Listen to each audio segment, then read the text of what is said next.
20세기 영국의 우리 C.S. 루이스라는 사람을 아시죠?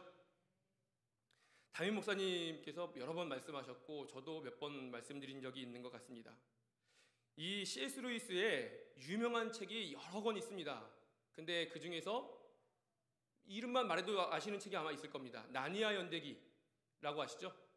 그런 책도 있고, 또 굉장히 많이 회자되는 책 중에 하나가 스크루테이프의 편지. 제가 벌써 이 책을 몇 번 읽은 책이 몇 개 안 돼서 계속 똑같은 책 말씀드리고 있습니다. 누군가는 이 C.S. 루이스를 신학자라고 말하는데, 사실은 신학교에 들어가서 신학 과정을 공부한 사람은 아닙니다. 그러나 그 동시대 20세기 초반에 물론 더 뛰어난 사람도 있겠지만 그 누구보다 신학에 조예가 깊은 사람이었습니다. 그러나 사실 이 사람은 원래는 소설가이고 무신론자로서 무신론을 변론하는, 그리스도인으로서 하나님을 변론하는 변증가가 아니라 무신론자로서 신이 없다는 것을 변증하는 사람이었습니다. 또 이제 인문학자로서 활동을 하는 사람이었습니다. 이러한 자신의 방대한 지식을 이용해서 때로는 신학적인 책을 쓰기도 하고, 때로는 기독교 신학적 메시지가 들어간 소설을 쓰기도 한 사람이었습니다. 그 대표적인 것이 오늘 스크루테이프의 편지입니다. 저도 읽어본 지가 오래돼서 정확한 내용이 다 기억나지는 않지만 골자는 이렇습니다. 노련하고 높은 관직에 있는 한 마귀가 있었죠. 그 이름은 스크루테이프입니다. 그리고 그의 조카 마귀인 웜우드라는 조카 마귀가 있습니다. 이 두 마귀가 어떻게 하면 그리스도인들의 신앙생활을 방해할 수 있을까? 어떻게 해야 그리스도인들을 신앙에서 떠나가게 할까? 이런 것을 고민하고 있었습니다. 그러자 조카 마귀인 웜우드가 이렇게 말했습니다. 삼촌, 신앙생활을 잘하지 못하도록 핍박을 강하게 합시다. 또 전쟁이 나서 신앙을 잃어버리게 하면 어떨까요? 또는 이웃과 다툼이 계속 일어나게 해서 신앙생활을 할 수 있는 마음을 갖지 못하게 하면 좋겠습니다. 그렇게 이야기했습니다. 그러나 삼촌 스크루테이프는 이렇게 대답합니다. 그리스도인들은 독종들이기 때문에 핍박하면 핍박할수록, 신앙생활을 하지 못하게 하면 못하게 할수록 더 열심히 하는 특징이 있어. 그러면서 좋은 방법을 이야기하는데 바로 이거입니다. 이번 한 번은 괜찮아. 내일부터 해. 이게 삼촌 마귀 스크루테이프가 말하는 것이었습니다. 이렇게 하면 기독교인들이 넘어진다는 것이죠. 맞는 말이죠. 우리나라만 해도 지금까지 기독교 역사를 볼 때, 특히 우리나라 기독교 초기에 얼마나 많은 핍박이 있었습니까? 그러나 이상하리만큼 그 신앙이 계속해서 깊이 뿌리내리고 오늘 2025년 저도 예배드릴 만큼 지금까지 전국에 전파가 되었습니다. 그러나 오늘날 와서 우리는 어떻습니까? 작은 것에 넘어집니다. 이번 한 번은 괜찮아. 내일부터 해. 교회 다음 주에 가면 되지. 성경 내일부터 읽으면 돼. 기도 오늘은 한 번 쉬어도 돼. 괜찮아. 내일부터 해. 이게 오늘날 우리가 가장 많이 넘어지는 방법입니다. 가랑비에 옷 젖는다고 하죠. 우리가 여름에 장마철에 갑자기 소나기가 내리면 예보도 있지 않아서 우산을 준비하지 못하고 길을 걸어갈 때 갑자기 비가 소나기가 내리면 어떻게 됩니까? 거리가 어떤 풍경이죠? 사람들이 이리저리 뛰기 시작합니다. 가지고 있는 모자, 가방, 손바닥으로 머리를 가리고 여기저기 뛰어다니죠. 우왕좌왕하는 것이 비가 올 때, 소나기가 올 때의 풍경입니다. 그러나 가랑비가 오면 어떻습니까? 물론 이제 뛰는 사람도 있을 수 있지만 그렇게 우리가 우왕좌왕 어수선하지 않죠. 소나기가 올 때처럼 호들갑을 떨지 않습니다. 그러나 가랑비에 옷이 젖는 법이죠. 왜 이런 이야기를 하는가? 바로 오늘 내용이 그런 말씀을 이야기하고 있기 때문입니다. 예수님이 승천하신 후 초대교회가 초대교회를 만들자라고 해서 만들어진 게 아니죠. 예수님을 하나님의 아들로 인정하고 또 나의 주로 고백하는 사람들이 모여서 예수님 이야기를 하는 것이 예배가 되었고, 그 모임들이 점점 커지고 정규적으로 생기면서 그것이 교회가 되었습니다. 이 초대교회에 한 가지 문화가 형성되기 시작했는데, 너나 할 것 없이 가진 것을 사도들에게 가지고 오는 문화였습니다. 사도행전 2장 44절을 우리 한번 함께 읽어보겠습니다. 시작. 믿는 사람이 다 함께 있어 모든 물건을 서로 통용하고. 45절을 한번 읽어볼까요? 시작. 또 재산과 소유를 팔아 각 사람의 필요를 따라 나눠주며. 46절도 한번 읽어보겠습니다. 시작. 집에서 떡을 떼며 기쁨과 순전한 마음으로 음식을 먹고. 이런 일들이 초대교회에 일어나기 시작했습니다. 정말 초대교회 중에서도 완전 초기의 일이죠. 왜 사람들이 자기의 소유를 팔았을까요? 왜 그런 일을 하죠? 경제적으로 어려운 사람들을 돕기 위해서였습니다. 음식을 함께 나누기 시작했습니다. 왜죠? 왜 그런 일을 하죠? 그 당시에 굶어 죽는 사람들이 많이 있었기 때문에 어려운 사람들과 함께하기 위해서였죠.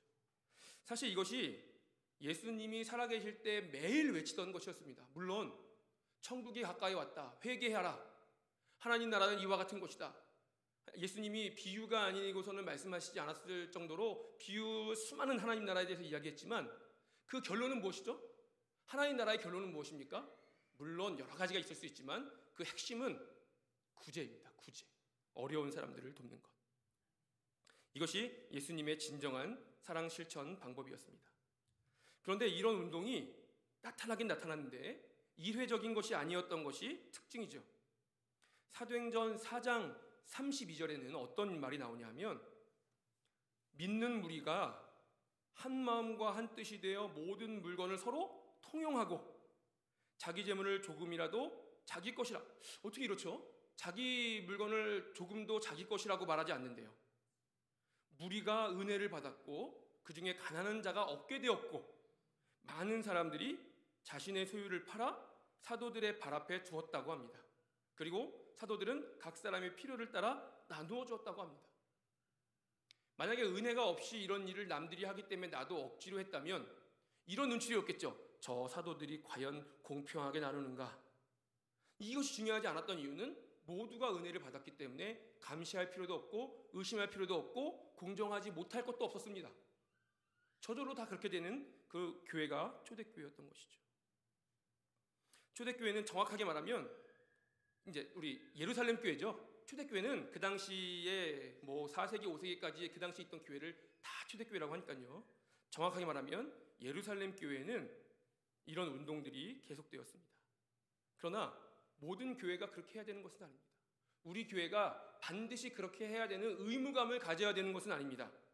초대교회에 성령의 바람이 불었을 때 일어났던 현상이고, 이 현상이 하나님 보시기에 기뻐했던 현상이죠. 그리고 우리도 성령을 받으면 이렇게 되겠죠. 성령 받기를 힘써야지 억지로 이렇게 하기를 힘쓰는 것이 중요한 것이 아니라는 것이죠.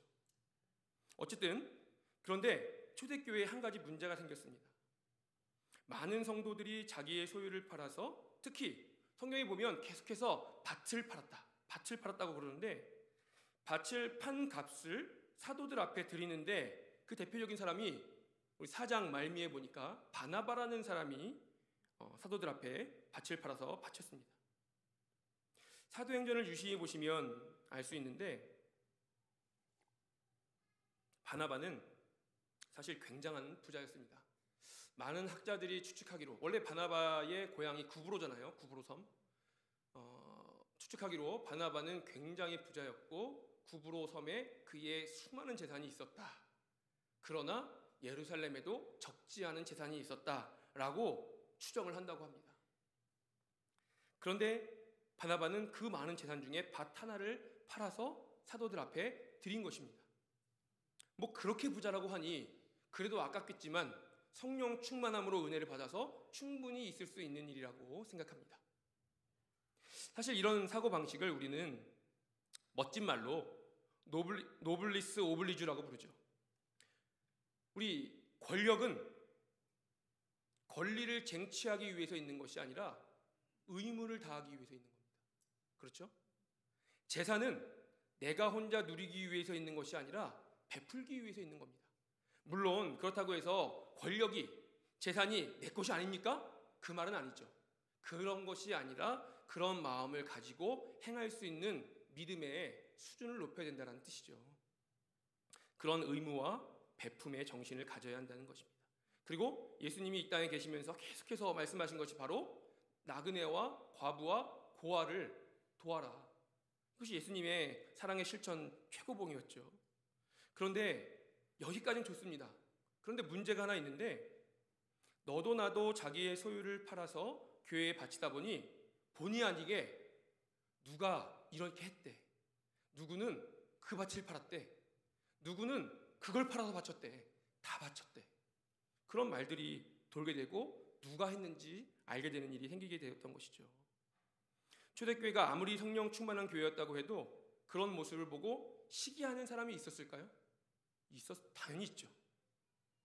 나도 모르게 나도 사람들에게 칭송을 받고 싶고, 나도 사람들 앞에서 뽐내고 싶고, 집중받고 싶고, 칭찬받고 싶은 마음이 당연히 있습니다. 그 중에 한 부부가 있는데 그 부부의 이름이 바로 아나니아와 삽비라였던 것이죠. 아나니아와 삽비라가 자기들의 소유를 팔았습니다. 그런데 이것을 다 바치기가 아까웠던 것 같아요. 그럴 수 있잖아요. 그래서 얼마는 감추고 얼마를 드렸습니다. 그런데 솔직하게 말하면 되는데 다 바친 것처럼 말했던 모양이에요.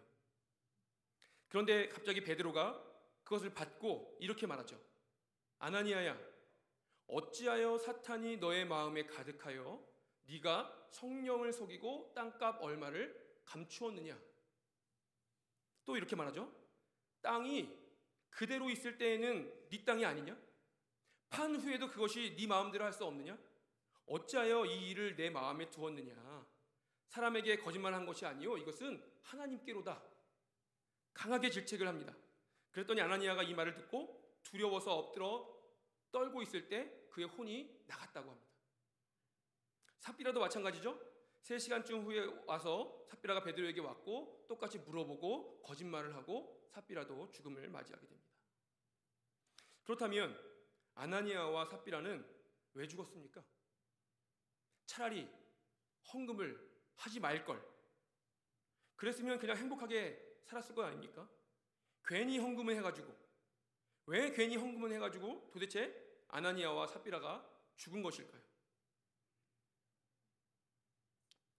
어떤 사람은 이렇게 말할 수도 있겠습니다. 밭을 팔고 받은 금액을 다 바쳐야 하는데 남은 금액을 감추었기 때문이 아니냐. 그러면 무조건 밭을 팔고 받은 돈을 다 헌금해야 됩니까? 그러면 어디 무서워서 헌금하겠습니까? 우리 예전에 이런 농담이 있죠. 10,000원을 헌금하고 싶은데 지갑을 뒤져보니 50,000원짜리밖에 없어서 어떻게 할까? 순간적으로 하나님께 고민하다가 기도하다가 하나님이 지혜를 주셔서 50,000원을 내고 40,000원을 거슬러라.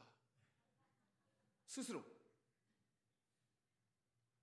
물론 이제 농담이죠. 그러나 그만큼 큰 밭을 가지고 있으면 팔지도 못하겠어요. 우리가 100평짜리 밭이 있으면 이거 팔아서 헌금하면 좋겠는데 내 밭 중에 가장 큰 작은 밭이 1,000평이에요. 그 어디 헌금 좀 할 수 있겠습니까? 물론 거짓말로 했죠. 그렇다고 이렇게 죽을 일입니까? 하지만 이것은 단순히 아나니아와 삽비라의 개인의 문제로는 볼 수 없습니다. 처음으로 교회가 탄생하는 시기에, 교회가 탄생하는 초기잖아요. 교회가 탄생하는 시기에 찾아오는 첫 번째 위기라는 문제였던 것이죠. 그러면 지금이 벌써 사도행전 5장인데 지금까지 위기가 없었는가? 그렇지 않습니다. 많은 위기가 있었죠. 아니, 사도행전은 고사하고 벌써 예수님의 공생애는, 예수님의 공생애 중에 기쁘고 즐겁고 행복한 일이 있습니까? 다 핍박입니다. 다 바리새인과 사두개인들의 시비로 이루어져 있죠. 늘 논쟁입니다. 늘 싸움입니다. 늘 핍박이죠. 늘 죽이려고 하고 늘 도망가는 것이 예수님의 일상이었습니다. 그러다가 결국 십자가에 죽기까지 하시죠. 사도행전에도 얼마나 많은 위기가 있을 텐데 대표적으로 4장에 무슨 말이 나오냐면 사도들이 산헤드린 공회에 잡혀가서 너희가 도대체 무슨 권위로 이런 일을 하느냐, 예수를 전하느냐 하고 여러 가지 왈가왈부하다가 결국에는 풀려나는데, 사실은 산헤드린 공회가 거의 우리나라로 치면 대법원 같은 곳이죠. 국회이자 대법원이자 행정부잖아요. 그런 곳이 산헤드린 공회인데 얼마나 끝입니까? 잡혀갔다 풀려나는 일 자체가 기적입니다. 사도들이 무너지면 끝입니다. 그러나 은혜죠. 기독교는 이런 것으로 무너지지 않습니다. 오히려 기독교를 무너지게 하는 것은 그런 것이 아니라 티나지 않는 작은 내부의 일입니다. 기독교는 발생할 때부터 사실 핍박과 고난의 종교였습니다. 십자가형에 당하고 로마에서는 네로 황제 때 여러 가지 일이 있었지만 제가 한번 말씀드린 적이 있는 것 같은데, 로마의 길거리를 밝히기 위해서 그리스도인들, 기독교인을 잡아다가 기름을 붓고 나무에 매달아서 불을 붙여서 그것으로 길에 등불을 삼았다는 것 아닙니까? 사자의 밥이 되고, 아기가 무서워하니까 엄마가 아기를 감싸며 조금만 참으면 돼, 잠시 후에 우리는 하나님과 함께 있을 거야. 상상도 되지 않는 일들, 그런 핍박, 고난, 대번에 그런 일이 하루 이틀만 있어도 기독교가 전멸될 것 같은데, 그러나 기독교는 사라지지 않습니다. 만약에 만약에 우리라면 거기서 신앙을 사수할 수 있겠습니까? 저는 하나님 믿지 않겠습니다. 예수님 믿지 않겠습니다. 말하고 풀려나서 믿으면 될 걸. 그러나 그들은 전혀 그런 생각을 하지 않죠. 그렇게 뜨거울 수가 없습니다. 그렇게 기독교가 단단할 수가 없습니다. 그렇게 이어져 오는 것이죠. 그러다가 313년 콘스탄티누스 황제가 기독교를 공인하죠. 더 이상 기독교는 이단이 아닙니다. 더 이상 기독교는 핍박의 대상이 아닙니다. 그리고 얼마 안 있다가 380년 테오도시우스 황제가 됐을 때는 이제 기독교가 국교가 되었습니다. 지금까지는 기독교인이 핍박을 당했지만 지금은 이제부터는 안기독교인이 핍박을 당하게 된 것이죠. 얼마나 감사한 일입니까? 기도의 응답이 되지 않았습니까? 그래서 그것이 천국입니까? 그때부터 기독교가 몰락하기 시작합니다. 교회에 돈이 넘쳐나기 시작합니다. 저 같은 종교인들은 그 자체로 살아있는 권력이 되었습니다. 종교 지도자의 한마디가 법과 같은 능력을 발휘하게 됩니다. 얼마나 좋습니까? 기독교 세상 아닙니까? 그러나 그것이 바로 몰락의 시작이었던 것이죠. 그렇다면 교회는 늘 가난하고 늘 핍박받아야 한다는 말인가요? 그런 건 아니죠. 그런 것이 아니라 마귀가 우리의 어느 부분을 두드리는가, 그것을 포착해야 된다는 것입니다. 도대체 마귀가 사자의 밥이 되게 하고 십자가형을 하게 하고 화형을 당해 길을 밝힐 때에도 도대체 통하지가 않으니 마귀가 그 다음은 어디를 두드릴까요? 그래서 기독교가 공인이 된 건 아닙니까? 그래서 국교가 된 거 아닙니까? 그게 마귀의 노림수가 통했죠. 기독교인들이 핍박을 받다가 더 이상 핍박받지 않게 되었습니다. 이제 국교가 되었습니다. 그러면 그때 우리의 마음이 교만해지고 이제는 살만해지고 편안해지는 것을 목표로, 이제는 우리 세상이다,